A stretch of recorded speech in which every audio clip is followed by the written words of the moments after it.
ভূমিকা ছাড়াই কথা। যারা ইমানদার, নিজেকে মুত্তাকি বলে দাবি করে, যারা বিশ্বাস করে পরকাল আছে, কবরে যেতে হবে, এহ জগতের সমস্ত কাজকর্মের হিসাব রব্বুল আলামিনের দরবারে দিতে হবে, দুনিয়ার কোনো প্রয়োজন, দুনিয়ার কোনো জরুরত মসজিদ আসতে তাকে বিলম্বিত করবে না। কথা কি বেশি বললাম? আপনাদের মন খারাপ হলো?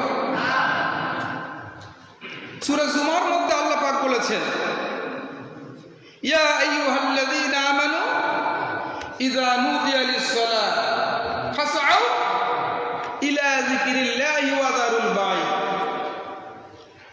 হে ঈমানদারেরা, জুমার দিনে যখন তোমাদেরকে মুয়াজ্জিন সাহেব আজানের মাধ্যমে মসজিদে আসার জন্য আহ্বান করে, তোমাদেরকে ডাক দেয়, পৃথিবীর সকল কাজকর্ম, বেচা কেনা, চাকরি বাকরি, যারা যে কাজেই ব্যস্ত আছো, সমস্তগুলোকে সঙ্গে সঙ্গে ছেড়ে দিয়ে ফাসআউ, দৌড়াও। হেঁটে হেঁটে আসার কথা বলে নাই, কি বলেছে? ফাসআউ, দৌড়িয়ে দৌড়িয়ে মসজিদের দিকে তোমরা ধাবিত হও। এর দ্বারা মসজিদে আসার যে গুরুত্ব, এটা হচ্ছে অনেক বেশি গুরুত্ব বহন করে। ফাসআউ বলে আল্লাহ পাক এই গুরুত্ব বান্দাদেরকে বুঝাতে চেয়েছেন। আর আমরা কি বলি? দেখে আসলাম, আজান হচ্ছে, এখনো বেটা নাপিতের দোকানে চুল কাটবে। ওর মনে হয়েছে আজান তো কেবল হয়েছে, জামাত তো 1:30টায়, চুল কাটবো, গোসল করবো, এরপরে মসজিদে যাব। আমার তো ওয়াজ শোনা জরুরি না। ইমাম সাহেব বলবো আল্লাহু আকবার, আমিও কোন মতন বলবো হ্যাঁ ঠিক আছে, নাওয়াইতু আন উসাল্লি লিল্লাহি তাআলা, আর বারকার রাকাতে এবারকার জালাতে, নাকি মুন্সি মৌলবি জালাতে, বাড়ির বুলেট ঠেলাতে, মুই তো নামাজ পড়ো না, পাড়ার মানুষ ছাড়ে না, জুলুমের বাপক। আল্লাহু আকবার, এলা কোনো মতন নামাজে আসে, 7 দিনের একদিনও তারা নামাজ পড়ে না। এই যারা বিলম্ব করে আসে, লক্ষ্য করবেন, শুক্রবারে না গাইলে কেমন হয়?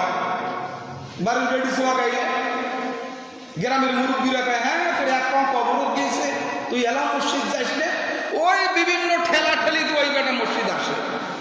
যারা কন্টিনিউ 5 ওয়াক্ত নামাজ পড়ে, অবশ্যই আজানের সঙ্গে সঙ্গে কিংবা আজানের আগে তারা মসজিদে আসবেই, এতে কোনো সন্দেহ নেই। বিভিন্ন কারণে তাদের বিলম্ব হতে পারে একটু আধটু, সেটা ভিন্ন কথা। সে অসুস্থ বা আসার পথে কোনো ঝামেলা হলো ইত্যাদি। কিন্তু যারা 5 ওয়াক্ত নামাজ কন্টিনিউ আদায় করে, আপনারা লক্ষ্য করবেন আপনাদের মসজিদে এরা আজানের আগে কিংবা আজানের সঙ্গে সঙ্গেই আসে। লক্ষ্য করে দেখিয়েন, এটা আমার ইমামতি জীবনের অভিজ্ঞতা থেকে বলছি। কত সাল থেকে ইমামতি করে জানেন? 1996। অনেকের বয়সও হয়নি এত, কি বলে? তার আগেও করেছি। মানুষরা পড়াশোনা করতাম, হুজুর কোনো সময় মসজিদে যেতে পারতো না, মিলন তুমি আজকে আমার জুমাটা পড়াই দিয়ে আসিও। এভাবে অনেক করিয়েছি, কিন্তু নিজস্ব পার্মানেন্ট ভাবে আমি ইমামতি শুরু করেছি 1996 থেকে। আবার যারা দেরিতে মসজিদে আসে, মন খারাপ হচ্ছে? যারা দেরিতে মসজিদে আসে, আপনারা লক্ষ্য করে দেখবেন, আমি শুধু পাবো আসসালামু আলাইকুম ওয়া রাহমাতুল্লাহ, অনেক খুঁজবে আমার জুতা কোটে, কিংবা আসার আগে জুতে পাবি তাও করে থুইয়া এসে, যাতে খুঁজতে সমস্যা না হয়। যাই জুতে কোনা নিয়ে পালাইনি, পারলে বগলত নিয়ে যায়। কি বলে? এই লোকগুলি যদি একটু ওয়াজ 5 মিনিট দেরি হয়, মন খারাপ করবেন না, করলে আমার যায় আসে না। ওই যে বলছি, আমার চাকরি বেশি থাকে না, ইমামতি এক মসজিদে আমার বেশি দিন থাকে না। ওই এখান থেকে আর একখানে গেলে প্রমোশন হয়, বেতন বাড়ে।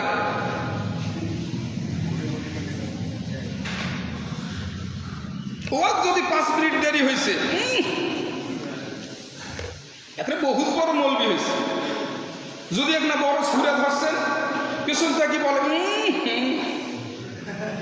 যদি মুনাজাত দাওয়াত দিয়ে দেখে হুজুর মুনাজাত না লম্বা হয়, ব্যাটা আল্লাহর কাছে চাইতেছি আর তুমি আমাকে বলো হুজুর মুনাজাতটা একটু দেরি হয়। তোমার কে মুনাজাত ধরতে বসছে? তুমি হাত ফেলে বসে থাকো, তোমাকে আমি বাধ্য করি নাই। যাদের প্রয়োজন তারা আমার সঙ্গে মুনাজাত করবে মিনিটের পর মিনিট। যাদের প্রয়োজন নাই হাত নামিয়ে আপনি বসে থাকেন। মুনাজাত কোনো ফরজ ওয়াজিব না। যদি আপনি মনে করেন আল্লাহর কাছে কিছু চাইতে হবে তা হাত তুলে ধরে থাকুন ইমাম যতক্ষণ আছে। মন খারাপ হলো নাকি? আজ যাদের দরকার নাই আপনাদের হাত তোলার দরকার নাই। হাত ওই গোটো করে বসে থাকেন, আজীবন গোটো হয়ে থাকে, মেলামার হবার নাই। বুঝতে পারছেন? এরা মোবাইল ফোন বাসায় দিয়ে মোবাইল ফোন খুলবে, খাওয়া দাওয়া নেই, যারা ইন্টারনেট চালু, কি নোটিফিকেশন আসলো, ওকে মেসেজ করছে, ও কাকে করছে, রিপ্লাই দিয়েছে কিনা, ইউটিউব ইমো ইত্যাদি দেখতে দেখতে ঘন্টার পর ঘন্টা চলে যায়। বন্ধুদের সঙ্গে আড্ডা মারে, হোটেলে চায়ের দোকানে মিনিটের পর মিনিট ঘন্টার পর ঘন্টা আড্ডা মারে, ওর কষ্ট হয় না। ইমাম সাহেব 5 মিনিট দেরি করে নামাজ পড়লো কেন, এ নিয়ে নানাবিধ কথা। এরকম আছে না নাই? একটা গল্প শোনাবো, আজ ওয়াজ বেশি করবো না, আজ এগুলো ওয়াজ। কাজী সাহেব কি বলেন?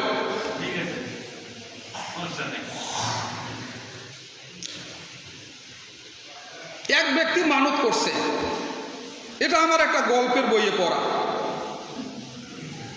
পরকালের আযাব এর একটা বই পড়ছিলাম, ওই গল্পে লেখা ওই বইটার মধ্যে গল্পটা আছে। এক ব্যক্তি মানত করেছে, ওর খাওয়া পাওয়া নাই, নিঃসন্তান। বলছে যে আল্লাহ অনেক মানত করলাম, হুজুর দাওয়াত করে খাওয়াইলাম, পীরের মাজারে সিন্নি দিলাম, তুমি তো আমার একটা বাচ্চাও দিলে না। তো এইবার আর একটা মানত করি, আল্লাহ তুমি যদি এবার আমার একটা বাচ্চা দাও, ছেলে দাও বা মেয়ে দাও, শয়তানকে দাওয়াত করে খাওয়াবো। কাকে দাওয়াত করে খাওয়াবে? আল্লাহ পাক খুশি হয়ে একটা বাচ্চা দিছেই, যে এত কিছু রেখে শয়তান তোর পছন্দ হলো, ঠিক আছে তোকে দিয়ে দিলাম। এখন শয়তান দাওয়াত করে খাওয়াবে, শয়তান তো খুঁজে পায় না, শয়তান কি দেখা যায়? দেখা তো যায় না। এখন মানত তো পূর্ণ করতে হবে।